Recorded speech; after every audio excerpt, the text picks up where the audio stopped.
Salut à tous, bienvenue sur Bombal Podcast.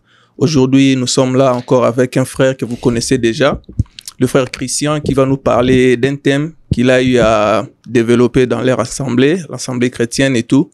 Et ensemble avec lui, on va essayer de se poser et de dialoguer ensemble avec lui sur ce sujet. Alors, sans plus tarder, on y va.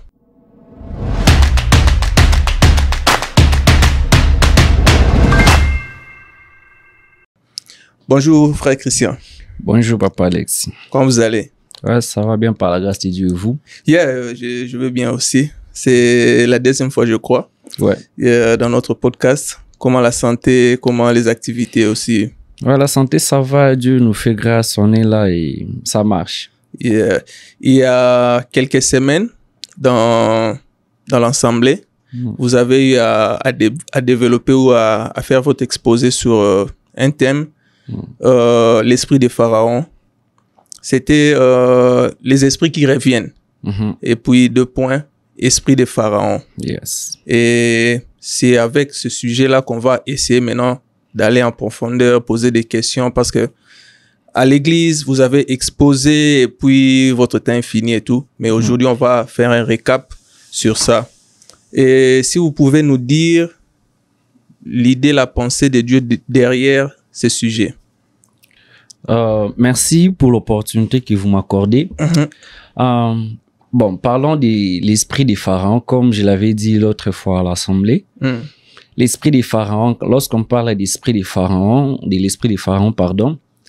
nous savons tous que pharaon n'est plus pharaon. Les pharaons que nous parlons déjà, à titre de rappel, pharaon n'était pas le nom d'un roi ou soit d'un président de l'Égypte. C'était un titre like aujourd'hui aux États-Unis, ils ont des présidents, en Belgique, ils ont un roi, comme en Angleterre. Et les pharaons étaient un titre aussi donné à leurs premiers citoyens, je dirais, genre un président. Et à l'époque de Moïse, selon l'histoire, lorsqu'on parle des pharaons, ceux qui ont étudié, on fait allusion à Ramsès II. Il y a eu plusieurs pharaons en Égypte.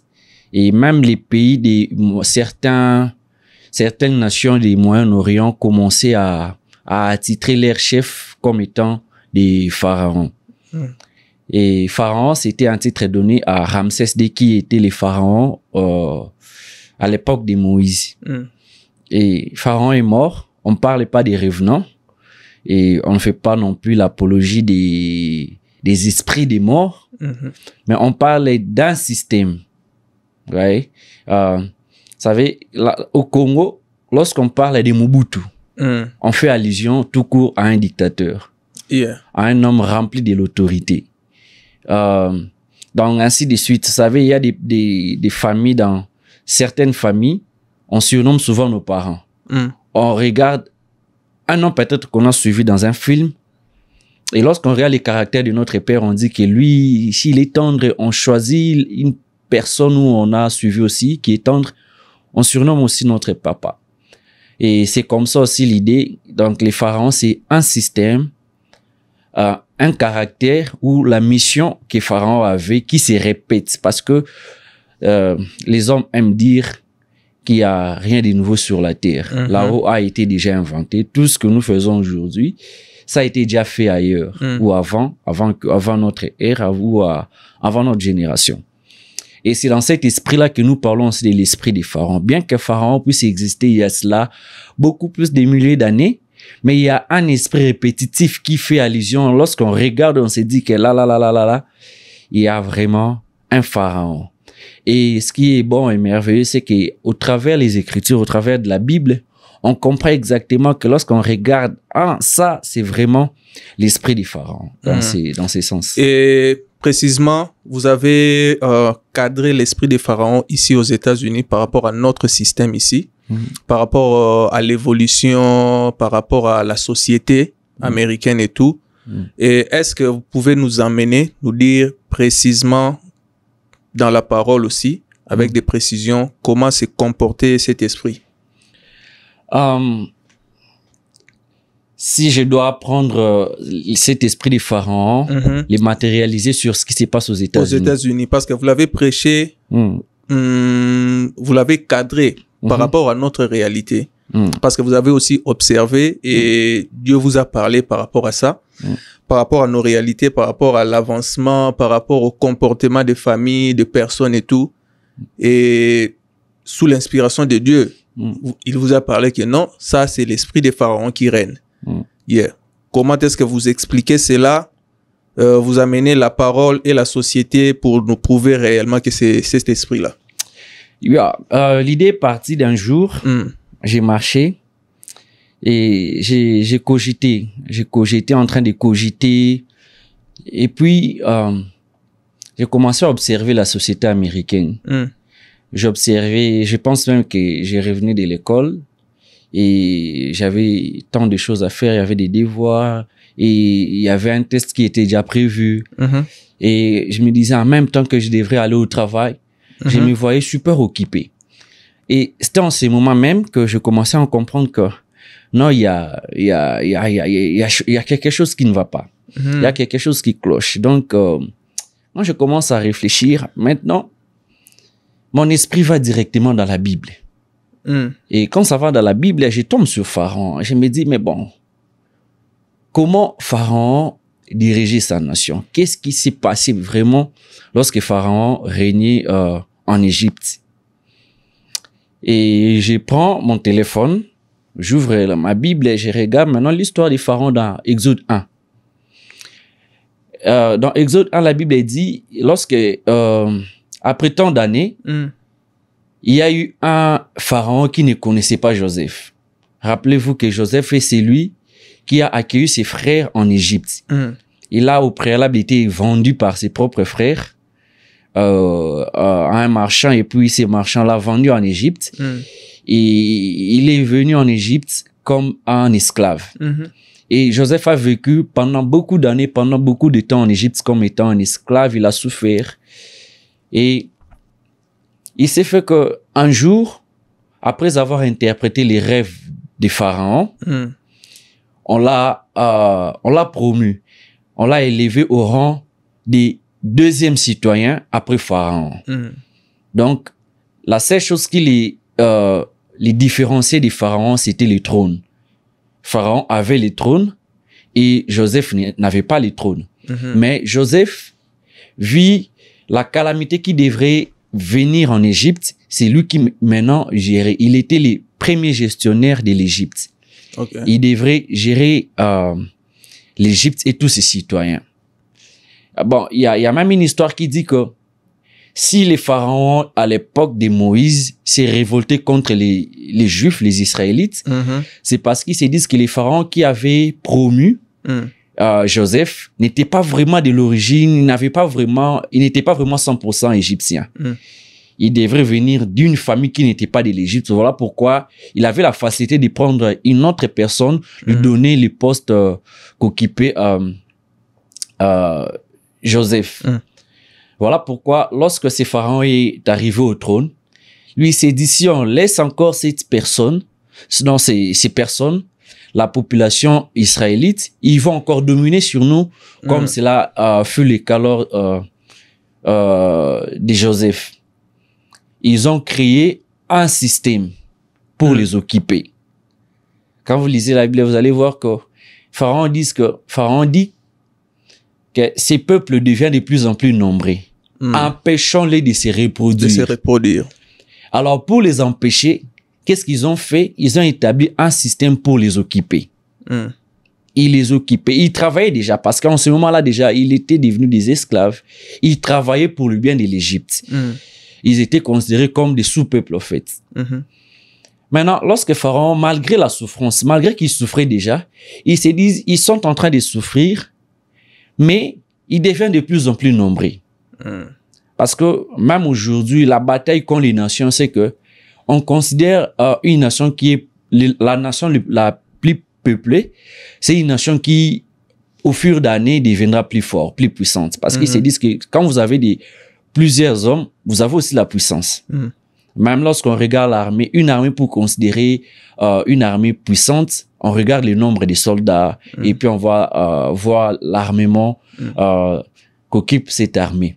Et c'était la même chose que Égypte voyait aux enfants d'Israël. Il se disait qu'ils devenaient de plus en plus nombreux. Alors, comment faire? Occuper-les. Ils ont occupé cette fois-là les enfants d'Israël. Ils ont doublé leur travail. C'est-à-dire, parce qu'ils devraient construire des temples, ils devraient construire les palais des pharaons, ils construisaient beaucoup de choses. Si tu portais une brique, on te double maintenant, tu construiras, tu vas maintenant porter des briques. Même quand c'est lourd, parce que quand on regarde les blocs des pyramides, ce n'est pas les blocs que nous connaissons. Hein. C'était pas 40 sur 15 ou soit 40 sur 10, non. C'était vraiment de gros trucs. C'était même lourd. Aujourd'hui, même les scientifiques, ils n'arrivent pas à nous dire comment est-ce qu'ils faisaient, parce qu'à l'époque, il n'y avait pas encore des grues. Comment est-ce qu'ils faisaient pour transporter tous ces blocs. Alors, ces hommes de l'époque pouvaient porter en eux-mêmes 2 ou 3 blocs. C'était compliqué pour eux. Et les enfants d'Israël commençaient à pleurer. Ils commençaient à pleurer jusqu'à ce que la Bible nous dit que Dieu a entendu leur cri plutôt, et les a envoyés Moïse pour les faire sortir de là. Alors, lorsque je vois cette situation, la situation de l'Égypte, comme la Bible nous les rapporte, c'est d'Exode 1 à Exode 15. Ça parle que de cette histoire. Maintenant, comment les rallier avec ce que nous vivons aux États-Unis? Alors, ce que nous vivons aux États-Unis, c'est que cet esprit, je dirais d'abord, c'est l'esprit qui domine souvent, qui existe maintenant là. C'est un esprit qui existe dans des pays les plus industrialisés. Parce que le pays les plus industrialisés, et ils tiennent beaucoup plus à leur capital, à leurs capitaux. Donc, ils tiennent beaucoup plus à leurs investissements. Alors, ils font tout pour ne pas perdre. Alors, pour ne pas perdre, ils doivent engager des personnes qui doivent travailler comme des fous. Ils te diront que, bon, nous, pour garder notre place, si nous sommes peut-être la première entreprise productrice de l'or, nous savons qu'ils ont des concurrents aussi. Alors, et ils ne voudront pas perdre leur première place. Donc, ils doivent engager beaucoup plus de personnes qui vont travailler nuit et jour. Nous connaissons aux États-Unis, beaucoup d'entreprises ne ferment pas. 24 heures sur 24. Donc, ils travaillent H24. Et si tu veux même travailler toi-même 18 heures, on te laisse. Tu dépasses 40 heures. Ça ne dépend que de toi. Et tout ce qu'ils ont besoin, c'est la production. C'est la production, Et ils tiennent beaucoup plus compte de la production. Et c'est exactement ce que Pharaon voulait. Il voulait maintenant la production de ce qu'il voulait. Et lorsque une entreprise veut de la production, il t'empêche toi maintenant de se reproduire. Lorsque l'entreprise veut, s'ils se disent que chaque année nous devons produire 1 million d'iPhones, et ils tiennent à ça. Maintenant, puisqu'ils auront besoin de tes services, ils te diront de toujours venir au travail. Et cela t'empêcherait de te reproduire. Lorsqu'on parle de la reproduction, je prendrai la reproduction en termes de famille. Là, vous prenez les enfants d'abord. Je prends maintenant les enfants d'abord. On est parents pour se reproduire. Un lion ne met pas au monde un chien quand même. Un chien ne produit pas un chat. C'est la loi de la nature. Maintenant, le système voudra que tu ne puisses pas te reproduire. Le système voudra que tu produises ce que eux veulent de toi. Voilà pourquoi vous allez voir, il y a des familles déchiquetées, déchirées, où un papa, c'est lorsque vous regardez le papa, vous regardez les enfants, c'est le jour et la nuit. Un papa qui, peut-être de toute sa vie, n'a jamais fumé, mais qui a des enfants dans sa maison, même des filles qui fument.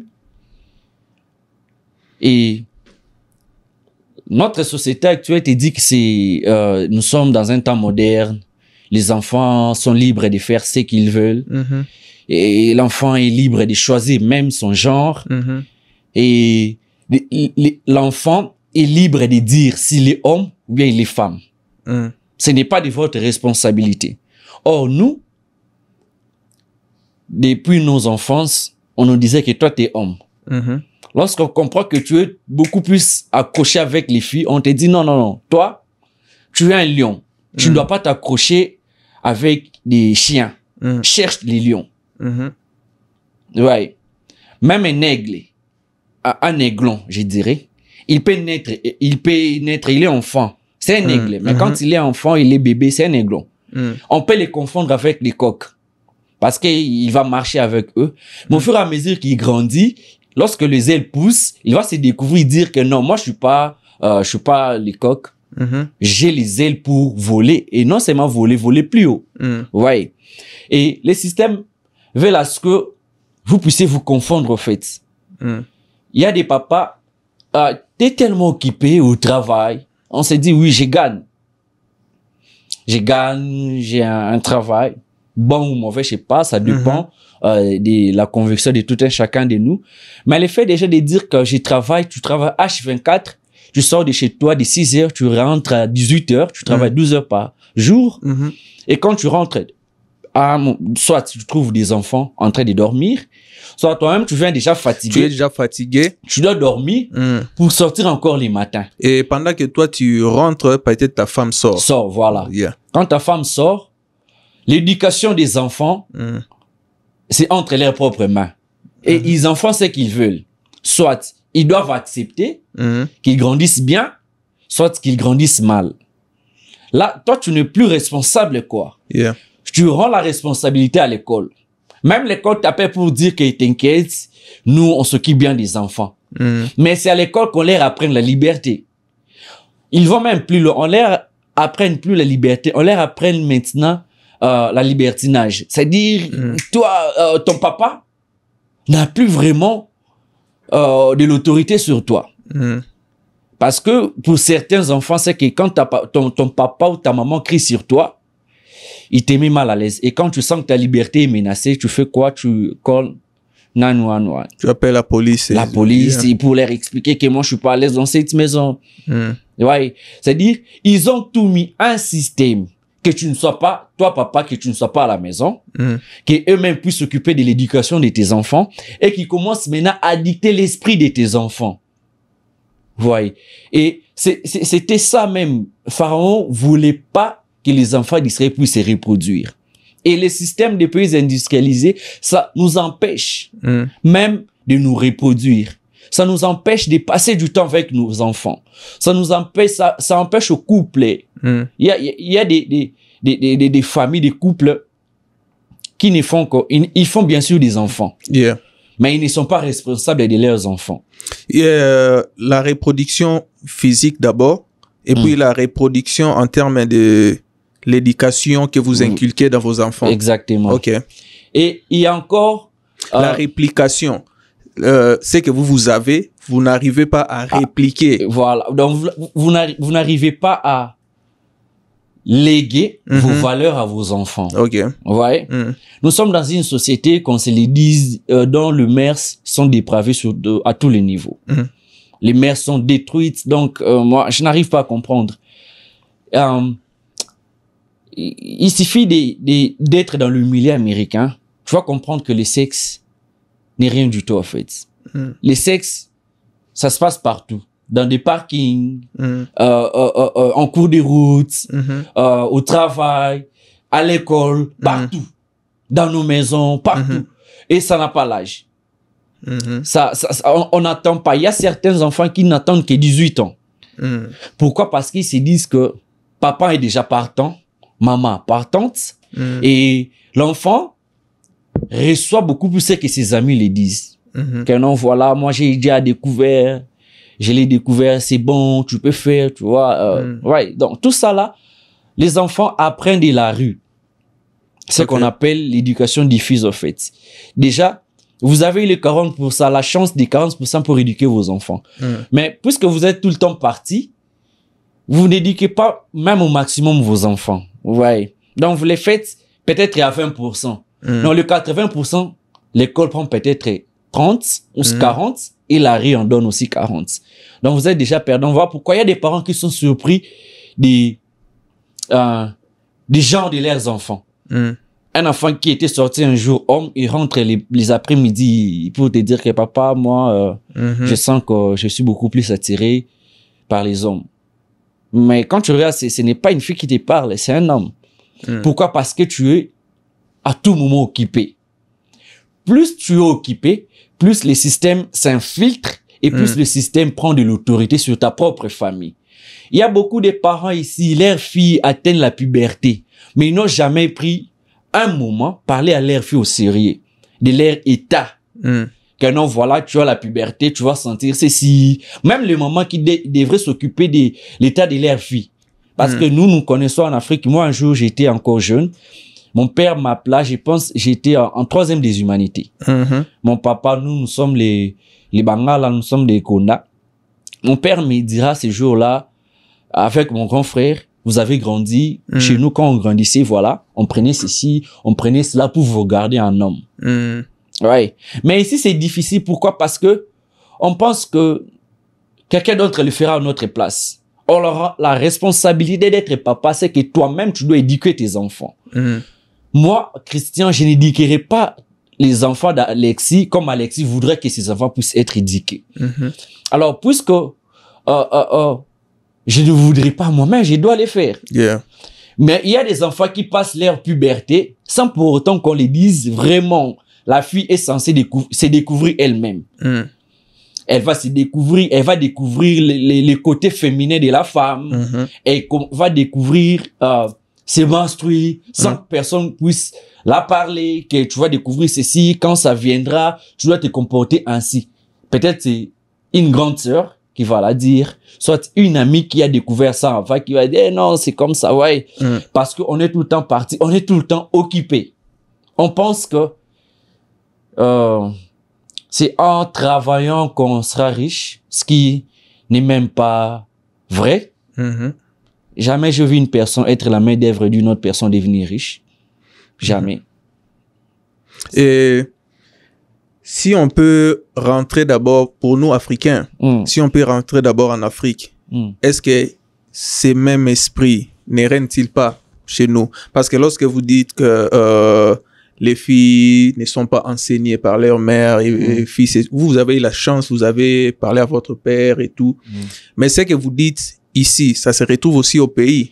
Les filles qui ne connaissent pas comment on peut dialoguer avec les parents et tout, on connaît tout ça. Combien de fois, Vandi Sabiso, Sabino, X ou Y. Et ce que nous remarquons en Afrique, c'est beaucoup plus, ici c'est le travail, mais en Afrique, par exemple l'Afrique francophone, comme je prends l'exemple de la RDC, nous remarquons que c'est l'église maintenant qui prend la place même des parents, des nini.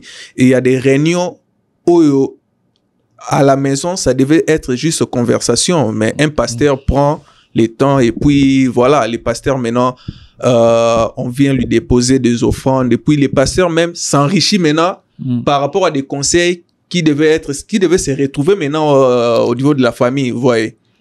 Est-ce que l'esprit d'abandon ou bien l'esprit d'être étouffé par le système, ça se retrouve pas déjà en Afrique?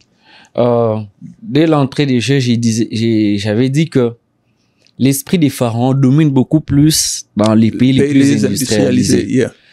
Si je dois rentrer au bled, je prendrai l'exemple de Lubumbashi.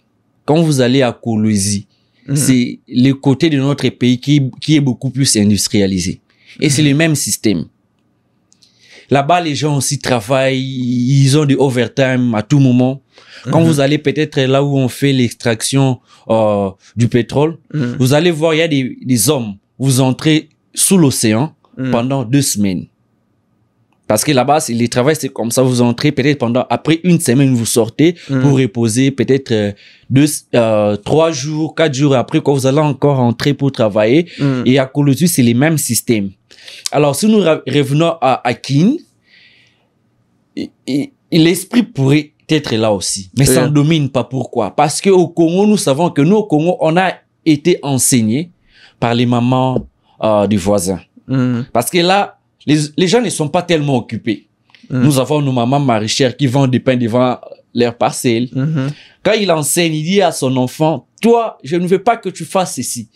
L'homme intelligent fait quoi? Ah, cette maman-là dit à sa fille, ouais. Il y a même, on nous donne même des exemples. Pourquoi vous ne vous comportez pas comme les enfants d'eux?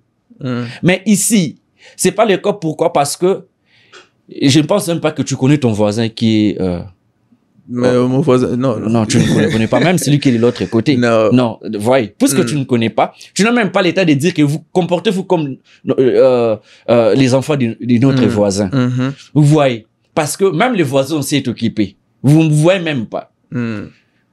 Donc, au pays, les systèmes pourraient être là, mais ce n'est pas, je dirais, ça pourrait être à 20%. Pourquoi? Parce que les gens sont là. Vous avez même parlé de l'église. L'église au pays, les gens prient peut-être du lundi à lundi. C'est ça. Vous voyez. C'est-à-dire, à l'église, j'aime bien dire, à la maison, on nous éduque. À l'école, on nous forme. La société nous déforme. L'église nous transforme. La mission même de l'église, c'est pour ramener les gens à la transformation. Ouais. L'église est là pour prendre tout ce que tu as appris ailleurs. Et lorsque vous venez, l'église jauge maintenant les qualités, les défauts que tu as pour te donner maintenant la forme qu'il te faut. Ouais, c'est ça même le rôle de l'église. Voilà pourquoi l'église a compris cela, organise des conférences pour enseigner les jeunes filles, les jeunes garçons à mieux se comporter. Mais ce qui n'est pas le cas ici. Ici même, l'église est étouffée par ce système. À l'église, ici, si vous organisez un culte le mardi, personne ne viendra. On te dira, mais non, attends, nous devons travailler. Les pasteurs travaillent. Même les pasteurs lui-même travaillent. Les pasteurs sont fatigués. Les pasteurs sont fatigués. Nous avons des pasteurs il était au Congo, il avait vraiment de la flamme. Mais ici, même cette flamme-là est éteinte. Mais là aussi, il faut remettre même en question ce genre d'appel. Ah bon, je ne me passerai pas pour un juge pour juger ce genre d'appel. Comment Dieu peut donner un appel et puis il t'amène quelque part, tu es incapable de faire même sa mission, si réellement était l'appel de Dieu. Vous savez, la vie chrétienne n'est pas une ligne lunaire. Ok. C'est une ligne qui a beaucoup plus de courbes. C'est maintenant à la personne de comprendre que moi, je ne suis pas ici. Là, moi, quand je me regarde perso, je me dis pas que j'étais venu ici pour faire ce que je suis en train de faire maintenant. Ok. Mais je me le dis tous les jours. Même ceux qui me sont proches les connaissent que je ne me déclare jamais que Dieu m'a envoyé ici pour faire ce que je suis en train de faire. C'est juste un tremplin. Ok. Et je ferai exactement ce que Dieu veut de moi, peut-être dans les années qui viennent. Vous êtes là, je suis devant la caméra. Ça viendra d'elle-même parce que nous savons que c'est par la grâce que nous sommes ce que nous sommes et c'est par la grâce qu'on les fera. Et je ne me plains pas, je ne m'inquiète même pas. Je me dis que au moment opportun, ça viendra d'elle-même et ça se fera. Donc c'est un peu ça. Mais pour revenir à ce qu'on disait pour le pays, les systèmes diamétralement opposés avec ce que nous vivons ici, parce que nos pays ne sont pas encore industrialisés. Si peut-être un jour, les pays deviennent aussi industrialisés, même les 40 jours que nous voyons là-bas, ça va s'arrêter d'elle-même. Mais est-ce qu'il n'y a pas problème d'intégration dans le sens où c'est vrai qu'il y a beaucoup plus de personnes qui ont eu du mal à avoir du travail au pays et tout. Lorsqu'ils arrivent ici, ils n'arrivent pas à s'adapter aussi au système. Peut-être ils pensent que voilà, est-ce que tout le blanc, est-ce que les Américains eux-mêmes subissent avec le même pourcentage cet étouffement-là, ou bien biso tozo comprendre comment s'y prendre? Je dirais même les Américains subissent ce système.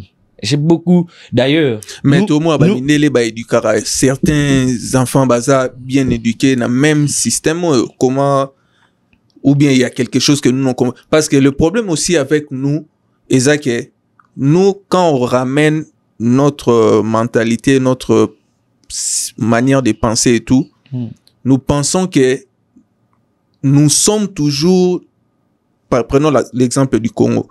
Quelqu'un qui est aux États-Unis pense que Azane tina Mwandamba, Azane tina Congo ka awa.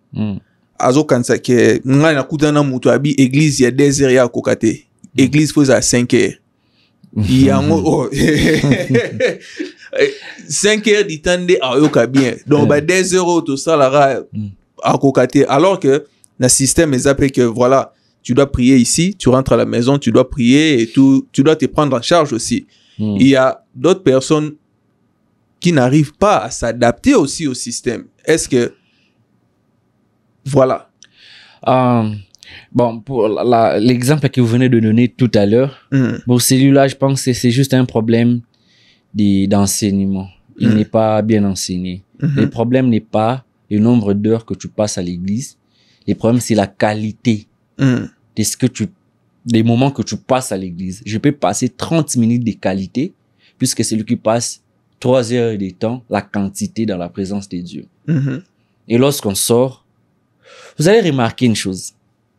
Quand Jésus marchait pour prier pour les malades, il ne priait pas, oh Dieu, que cette personne soit guérie. Il regardait et dit, sois guéri. Il regardait et dit qu'il te soit fait selon ta foi. Il regardait, vous voyez. Il y a un temps où je peux dicter tout simplement, sans pour autant même faire des bruits. Et il y a des temps où je reste là dans la prière. Jésus faisait quoi? Il passait beaucoup plus de temps, lui-même, avec Dieu. Et lorsqu'il sortait ailleurs, c'était juste pour manifester ce qu'il recevait dans les secrets. Alors, dire que moi, au pays, je faisais 5 heures du temps. 5 heures du temps, moi-même, je me pose la question, vous faites quoi à l'église? Vous dites quoi? Ouais, ça c'est juste un problème de l'enseignement. Mais si on dit que nous sommes ici, c'est parce que nous ne voulons pas nous intégrer, qu'on subit ce système. Ce n'est pas vraiment ça. Parce que si je dois vraiment être thématique selon ce qui est écrit déjà, dans la Bible, on voit des personnes qui étaient immigrées, qui souffraient du système. Ce n'étaient pas les natifs d'abord. Alors, si nous souffrons aussi du système, c'est parce que nous sommes immigrés. Vous voyez, Dieu nous a fait grâce, nous sommes arrivés ici, on devrait s'intégrer, apprendre peut-être la langue, comprendre comment est-ce que ça marche. Nous avons déjà un retard avec eux. Mais ce que nous constatons ici, même eux aussi sont emballés dans les systèmes. Nous peut-être, nos enfants, à 19 ans, ils sont au collège, ils sont à l'université. Mais eux, beaucoup plus leurs propres enfants. On travaille avec des jeunes, tu demandes à quel âge? J'ai 19 ans. Mais tu fais quoi ici? Oh non, j'ai déjà un enfant. Je dois travailler pour assurer sa vie. Quelqu'un qui travaille, elle est déjà vieille. Tu lui demandes, mais qu'est-ce que tu fais ici? Oh non, j'ai déjà eu une maison. Et si je ne travaille pas, on va me ravir encore cette maison alors que je l'ai déjà payé pour 25 ans. Il me reste 5 ans. Ouais. Elle a travaillé toute sa vie pour apurer la maison. Même quand elle est fatiguée, elle est obligée de travailler. Alors pour nous, les systèmes, c'est un peu, on les sent beaucoup plus parce que nous avons des familles de l'autre côté. Vous allez remarquer une chose. Pharaon dit à Moïse, oui, quand vous voulez aller adorer Dieu, sortez, mais ne prenez rien. Allez au désert, allez vous-même, les hommes. Il a dit même laissez vos femmes et vos enfants. Que les hommes aillent seuls. Les systèmes américains aussi, quand tu envoies beaucoup plus d'argent payé, à un moment donné, on t'arrête. Ou non, toi, tu ne dois plus envoyer. On suspend ton compte et tout. Exactement. Donc, on te dit, tu as beaucoup envoyé là-bas. Et on suspend ton compte. Soit tu dois commencer à chercher une autre personne pour envoyer de l'argent. Ou soit tu changes d'agence. Ou soit tu changes d'agence. Vous voyez, et c'était ça. Pharaon aussi a interdit les enfants d'Israël de sortir avec leurs biens. On veut que tu travailles, mais que tout de toi soit ici. Pharaon aussi voulait ça aux enfants d'Israël. Vous devez travailler, malgré vos peines, mais tout ce que vous avez, vous devez rester ici. Et les États-Unis aussi veulent nous rendre aussi captifs dans ça. Tu dois travailler, mais tout ce que tu gagnes, soit tu dois payer une maison ici. Il y a des familles même, si tu n'as pas une grande famille, tu payes une maison et que tes enfants sont morts, ta femme morte, tu restes les jours, toi-même, tu pars, on prend ta maison, on vend. Qui est bénéficiaire de cette maison? Personne.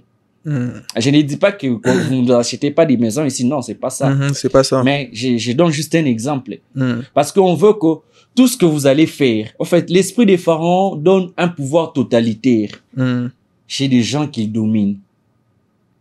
Même dans nos familles, vous allez voir certains parents, ils ont un pouvoir totalitaire même envers leurs femmes. Si vous allez voir un homme qui a un esprit de pharaon, lui, c'est ce qu'il dit qui est vrai. Ce qu'il veut, c'est ce qu'il doit se faire. Ce que les autres disent, ce que les autres demandent, lui, ça ne le regarde pas. Il ne fait pas vraiment beaucoup plus attention sur ce que les gens disent. Même quand il est dans l'erreur, il impose aux autres. Nous avons même, je dirais, des pasteurs pharaons. Un pasteur qui... Mais là, je crois que les pasteurs pharaons sont au Congo, qui imposent un programme là. Exactement, oui. Là, c'est partout. Il y a des pasteurs. Pharaon ne veut pas que les gens puissent réfléchir à haute voix. C'est-à-dire quoi? Un pasteur, si lui, il aime les prophétiques. Si tu es de son église, tu dois absolument aimer les prophétiques aussi. Si tu prêches contre les prophétiques, au Congo, on te considère comme un rebelle. Comment est-ce que tu peux être fils de la maison et donner un autre message que donne ton père? Donc, tu es censé réfléchir comme ton père réfléchit. Si les pasteurs croient aux liens, ils prêchent les liens, les hôtels et tout. Oui. Et que toi, tu lis la Bible. Tu comprends que dans ta Bible, que celui qui est en Christ, la Bible dit qu'il n'y a plus de condamnation pour tous ceux qui sont en Christ. Et que tu prends cette vérité, tu le colles dans ta vie, tu la colles dans ta vie, tu te dis que puisque je suis en Christ, il n'y a plus de condamnation. Mais puisque dans cette église, on parle de condamnation H24, et que toi, tu dis le contraire, on te considère comme rebelle. Peut-être que ces hommes de Dieu ne s'en rendent pas compte, mais c'est un esprit de Pharaon qui les dirige. Parce que Pharaon veut que... Pharaon appelle les enfants d'Israël. C'est lui qui a remarqué que les enfants d'Israël étaient nombreux. Et il dit que ces peuples deviennent beaucoup plus nombreux. Allons et montrons-les que nous sommes plus forts que eux. Alors, doublons-leur du travail. Faisons en sorte qu'ils puissent beaucoup plus travailler. Donc, je disais que cet esprit domine aussi dans le milieu ecclésiastique. Maintenant, fort malheureusement, nos pasteurs pensent que, comme c'est les représentants de l'Église, on ne peut pas les contredire. Ouais. Cet esprit règne même en amitié. On a toujours eu des amis qui croient qu'ils connaissent tout. Et ils ne réfléchissent jamais. Ils pensent que ce que moi je pense, c'est ce qui est vrai. Bon, ils peuvent avoir raison. Mais si dans tout ce qu'ils pensent être vrai n'est pas vrai et qu'ils insistent dans ça, c'est qu'il y a un problème. Donc, c'est un esprit qui règne dans plusieurs couches de la société. Dans plusieurs couches de la société, vous allez voir. Comme nous parlons beaucoup plus des États-Unis, vous allez voir que les États-Unis, c'est un pays dit démocrate. Mais est-ce que nous vivons vraiment la démocratie ici? Est-ce que vraiment nous vivons la démocratie? Pas vraiment, je peux dire. Voilà. Donc, c'est qu'il y a un problème. L'église, je peux dire, vous l'église, parce que vous êtes aussi parmi des personnes qui prêchent, les dirigeants et tout. Les églises francophones ou bien des églises des communautés, par exemple, communauté africaine, qu'est-ce que vous faites au niveau des églises qu'est-ce que vous prêchez concernant ce système? Ce que nous prêchons concernant ce système, moi perso, je prêche à une vie chrétienne équilibrée. C'est-à-dire, je ne nous dis pas parce qu'on parle là de l'esprit différent qui rend les gens occupés, support occupé, je dirais, hyper occupé, qui est d'abandonner le travail. Mais j'ai dit, même la Bible dit qu'il y a chaque chose en son temps, faire chaque chose en son temps. Il y a un temps pour tout, voilà. Il y a un temps pour tout. Il y a un temps de travailler, il y a un temps de prier, il y a un temps de passer du temps dans la famille, Il y a un temps de passer du temps avec les amis. Il y a un temps d'être libre envers soi-même. Vous voyez? Parce que celui qui travaille déjà beaucoup plus n'est même pas libre envers soi-même. Il est toujours occupé. Soit. L'esprit des pharaons, il est tellement installé aujourd'hui dans l'état moderne que on n'arrive pas à les comprendre. Je vous dirais, les auteurs de Netflix, celui qui a créé les Netflix a dit, son plus grand concurrent, c'est les sommeils. Lui, il se bat avec les sommeils. Il ne se bat même pas avec les hommes. Dans sa propre vie. Non, il a dit, dans son job, dans son entreprise, son concurrent, c'est les sommeils. C'est-à-dire, on peut s'éloigner de Netflix que quand on dort. Donc, c'est quand on dort qu'on doit s'éloigner de Netflix. Sinon, quand tu es debout, tu seras toujours obligé de regarder, Maintenant, lui, il ne se bat même pas avec, oh non, quelqu'un a créé une chaîne. Non, lui, il s'est dit qu'il se bat avec les sommeils. Donc, personne ne doit dormir. Voilà. Donc, les gens doivent être là parce que, quand vous regardez, lui, il s'est fait de l'argent, non? Et aujourd'hui, même avec les téléphones, il y a des gens qui, ils dorment avec leur téléphone en main. Ouais. Donc lui, il utilise tellement le téléphone que il doit dormir et puis le téléphone tombe de soi-même. Et quand il se réveille, qu'il va se rendre compte que oh non, j'utilisais le téléphone, je parle avec les gens. Mais cet esprit, si on va identifier, on le voit même chez les enfants. Les enfants, dès que vous arrachez la tablette. Mais Hitler a dit ceci. On lui a demandé un jour pour détruire, pour changer le monde. Voilà. Pour changer le monde, il vous faudra quoi? Il dit pour transformer ce monde, j'aurai besoin des enfants de 2 à 5 ans.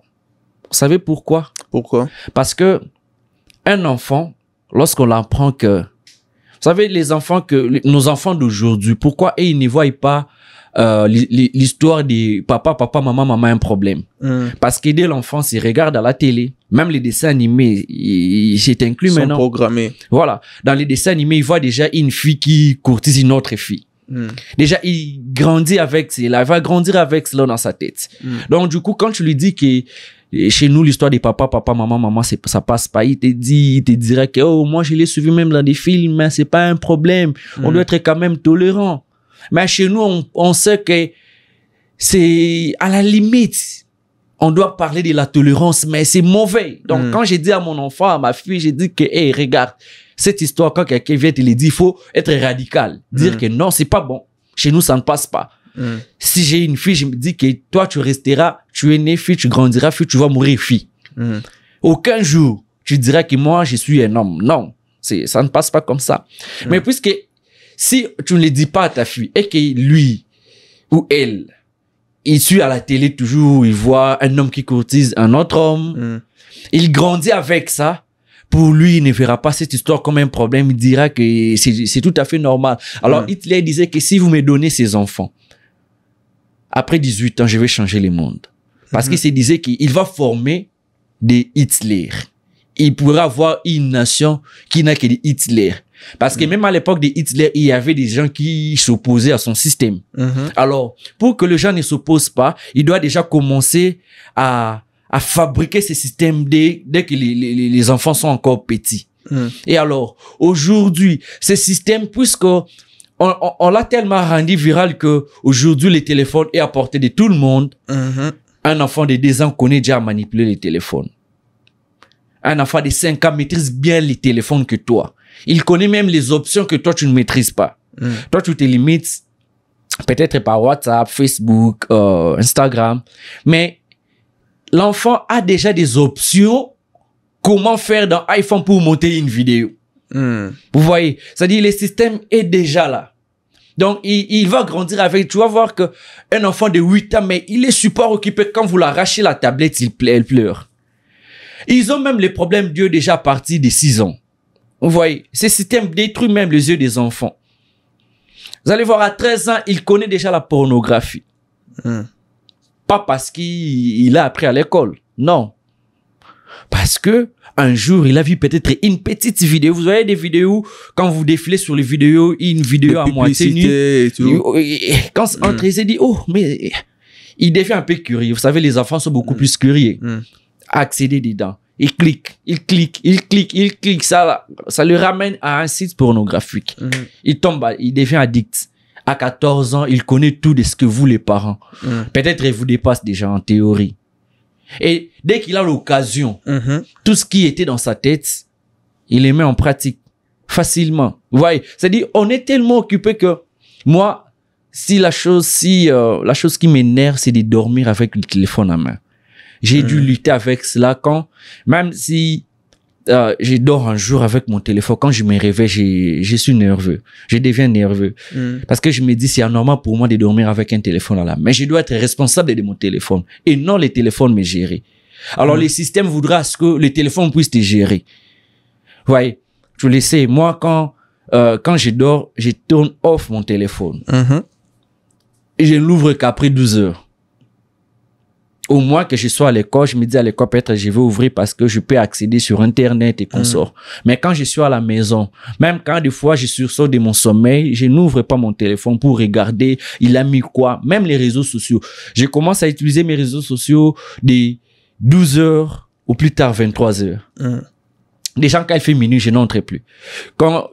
Après minuit, je réponds qu'aux messages WhatsApp. Je n'entre plus sur Facebook. De temps en temps, même, je supprime Facebook. Comme moi, j'ai fait je supprime Instagram. Parce que des fois, on se dit que oui, moi, je ne travaille pas, je suis à la maison. Je suis à la maison, j'ai pas... Non, mais il y a des familles même. Vous êtes à la maison, l'homme ne parle pas avec sa femme, mais il parle avec 300 personnes sur Facebook. Donc, vous êtes là sans être là. Il y a des présents absents dans des maisons aujourd'hui. Vous allez voir le papa qui est là sur son téléphone en train de regarder les news, maman en train de regarder les lives, les enfants en train de regarder les dessins animés. Tout le monde est occupé. Vous voyez, ça, ce n'est même pas le travail. Mais puisque c'est le système actuel, rendre les habitants terrestres occupés, vous ont créé même les téléphones. Facebook, l'idée, c'était de rassembler les gens. Que des communautés puissent se voir à tout moment. Vous voyez. Maintenant, les systèmes ont fait en sorte que moi seul, je peux avoir 5000 amis. C'est-à-dire, si je suis quelqu'un qui aime trop parler avec les gens, il y a même des personnes, quand ils se réveillent, ils entrent sur Messenger, ils envoient à 50 personnes des bonjours. Bonjour. Et quand ils vont commencer à répondre, lui, il est en train de converser. Et parfois, c'est stressant. Tu entres ici, tu sors là-bas. Voilà. Donc, trop de notifications. Moi, quand ces jours-là, j'utilise beaucoup plus Facebook. J'ai fait des rêves bizarres. Pourquoi? Parce que je tombe sur des vidéos peut-être des fois polémiques. Je suis maintenant, quand je dors, ces rêves, ces trucs, ça me revient dans l'esprit. Des fois même, je me réveille là, ça m'énerve, mais comment? Pourquoi? Parce que je me suis moi-même fait occuper par Facebook. Et des fois même, tu es avec ta femme, vous ne parlez pas des choses sérieuses. Quand tu regardes une chose sur Facebook, tu dis, hey bébé, viens regarder. Te montre. Et toi, quand tu regardes, tu la montres. Tu la montres aussi. Donc, vous ne parlez pas des choses essentielles. Vous ne construisez rien. Vous ne construisez rien. Vous ne reproduisez rien. Vous avez des enfants qui sortent de la maison parce que moi, on m'a toujours appris que un homme ou une femme qui a grandi avec les deux parents sera toujours différent d'un enfant qui a grandi avec un seul parent. Parce que un enfant qui a grandi avec les deux parents, c'est quoi le respect? Parce qu'il a vu ce qui vivait à la maison. Mais aujourd'hui, c'est difficile. Pourquoi? Parce que les enfants ne voient pas ce que les parents vivent. Aujourd'hui, même des femmes mariées prennent des conseils aux femmes dites des coachs. Des influenceuses et tout. Voilà. Il dit, je préfère suivre cette influenceuse-là. Elle parle bien. Bon, entre parenthèses, ils peuvent bien parler. Mais est-ce qu'on peut vraiment caricaturer un mariage parce qu'on suit à la télé? Un homme disait même ceux qui suivent la pornographie. Ce n'est pas ce qui se passe dans ces films, mais qui se reproduisent dans leur vie réelle. Ils prennent des fois des stimulants que toi, peut-être, tu ne prends pas. Alors, si tu veux copier ce qui se passe à la télé, ce qui se passe à l'Internet, tu es déjà perdu en avance. Il ne faut pas, il y a même des gens, puisque nous sommes occupés sur les réseaux sociaux, on nous a tellement mis des choses dans la tête, je suis tellement novellasse, là je parle à nos sœurs, tu veux faire un mariage à la novelas. Tu veux avoir, je sais pas les noms, parce que je suis pas déjà trop ces choses.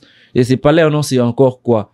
Les noms des Paola, des Paola, Santiago et des tout. Santiago, voilà. Tu veux avoir un Santiago. Or, dans la vie où tu es, la vie réelle, dans la société où tu es, tu n'as que de Alexis, tu n'as que de Christian, vous voyez, tu n'as que des Bimpendu. Mais toi, tu veux avoir un Paola. Vous voyez? Yeah. Alors, puisque tu as déjà ça, tu te mets toi-même des limites déjà pour te marier. Pourquoi? Parce que tu veux avoir un homme qui a de la forme. Tu te dis, moi vraiment, je dois avoir cet homme. L'homme de mes rêves. Tu l'as même dessiné. Or, ça, ce n'est qu'un film. Ce n'est qu'une série. Yeah.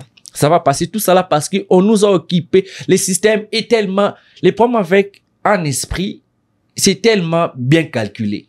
Ils savent ce qu'ils font. Ils peuvent commencer à étudier cela 20 ans avant. Ils savent que ce que nous faisons aujourd'hui, dans 20 ans, le résultat sera-t-il. Et si on peut déjà parler de comment éviter ces systèmes, parce que c'est déjà ancré, on voit les générations qui avancent et tout. Et qu'est-ce que vous avez donné comme solution à l'Assemblée, et puis comment éviter ces systèmes? Pour éviter ces systèmes, d'abord, je pense que tous ceux qui nous suivent ne sont pas tous chrétiens. Mais pour ceux qui sont chrétiens... Des solutions concrètes, quoi. Voilà, 1, 2, 3, 4, 5. Voilà, comment désamorcer, comment sortir de ça?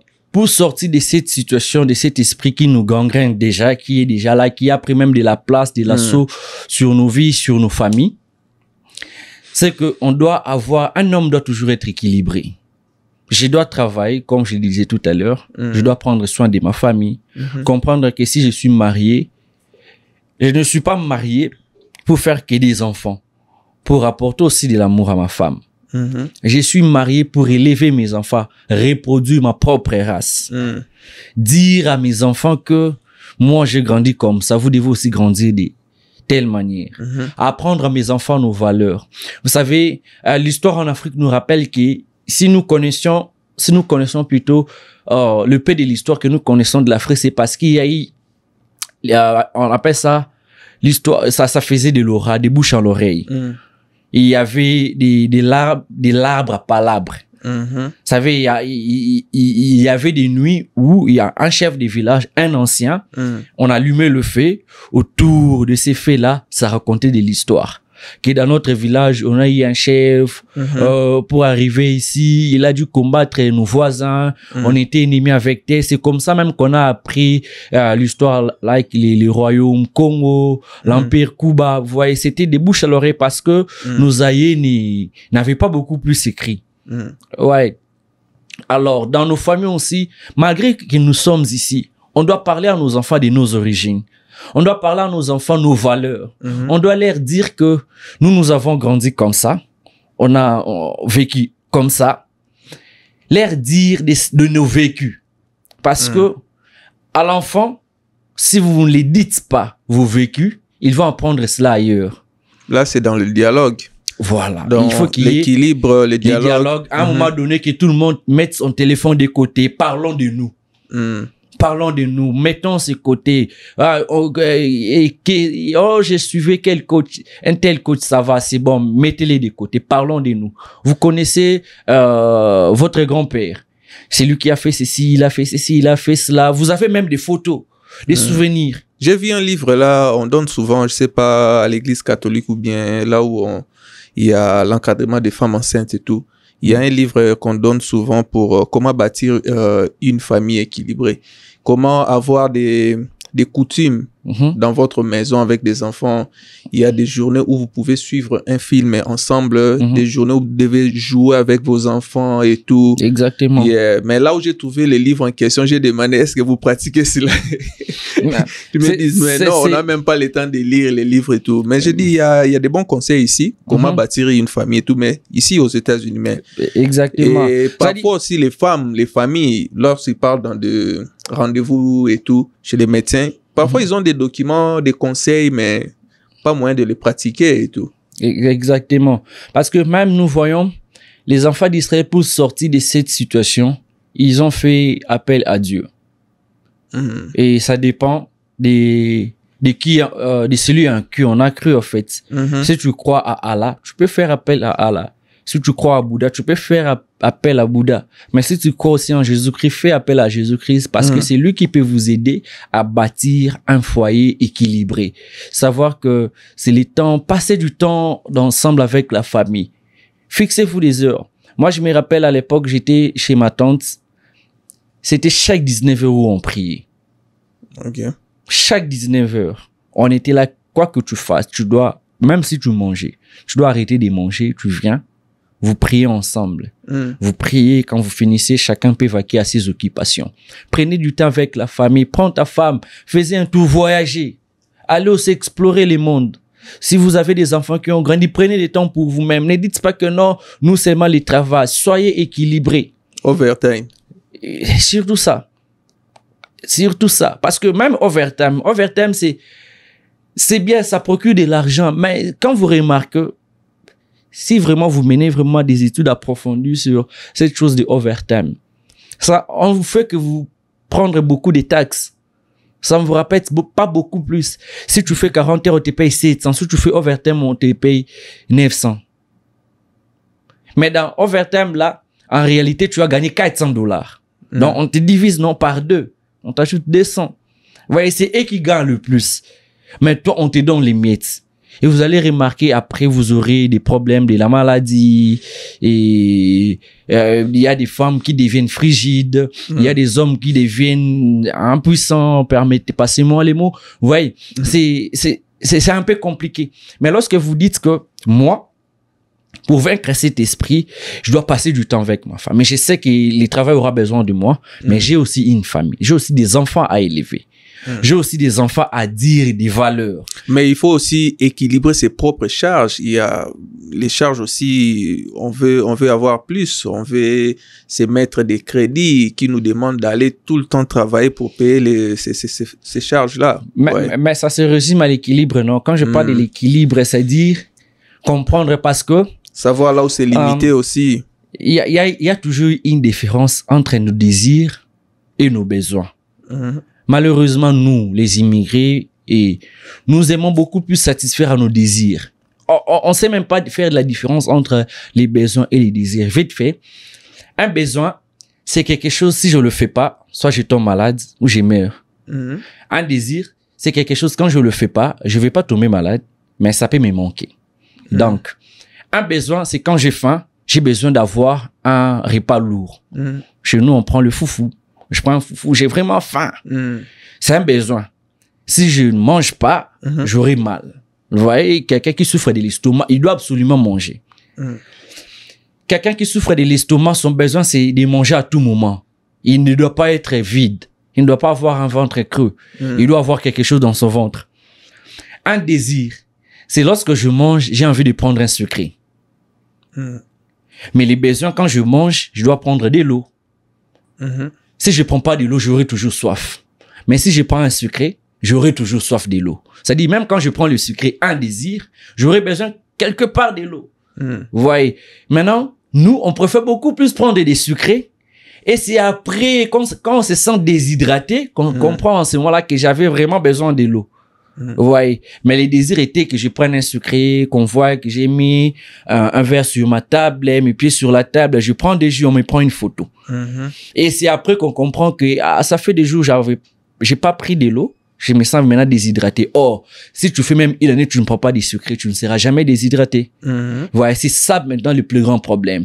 Au lieu de chercher à courir, à répondre à nos besoins, nous plutôt on cherche à répondre à nos désirs.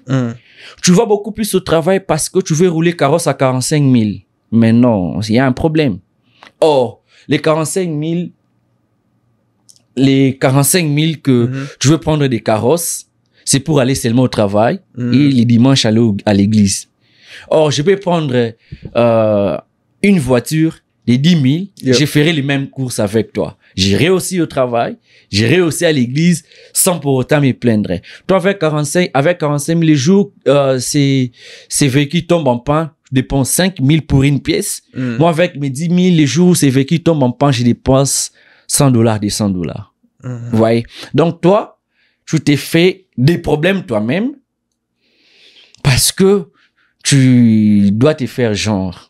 Ouais, c'est en ces moments-là que je me dis, si on est équilibré, on comprendra que non, moi-même, quand je veux faire quelque chose, quand j'entre dans une application où on vend en ligne, je vois une chaussure, je vais commander, je laisse d'abord, j'entre dans ma chambre et je regarde, est-ce que j'ai vraiment besoin de cette chaussure? Les discounts, quand on te dit déjà 90% off. Oui, mais quand c'est 90% off, là, je profite. Mais quand c'est pas 90% off, je fais quoi?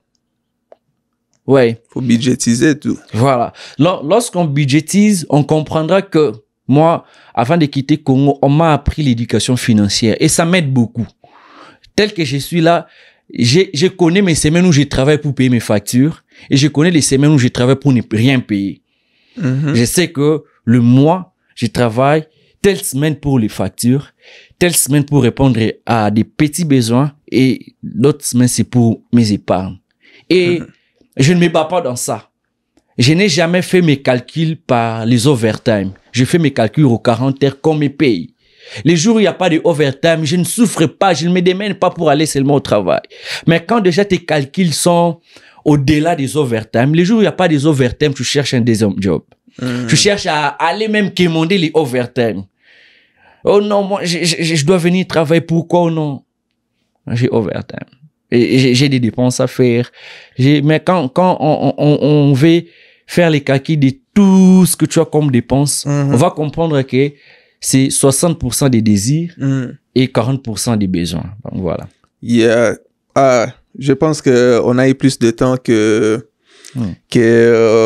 à l'église. J'espère que ceux qui nous ont suivis ont compris qu'est-ce que l'esprit des pharaons. J'espère que je vais mettre les liens de la prédication dans la description pour ceux qui veulent bien suivre d'abord. Et puis vous allez découvrir aussi le frère Christian en train de prêcher, parce qu'on était là avec l'épisode où on a parlé de la pression familiale et tout. Et puis c'est sur la page de l'église et tout. Est-ce que vous avez quelque chose à dire pour clôturer? Pour clôturer, moi, c'est juste un appel à la conscience. De comprendre que nous ne sommes là pas seulement pour se détruire ou détruire nos familles, au détriment des miettes que nous gagnons dans nos travails.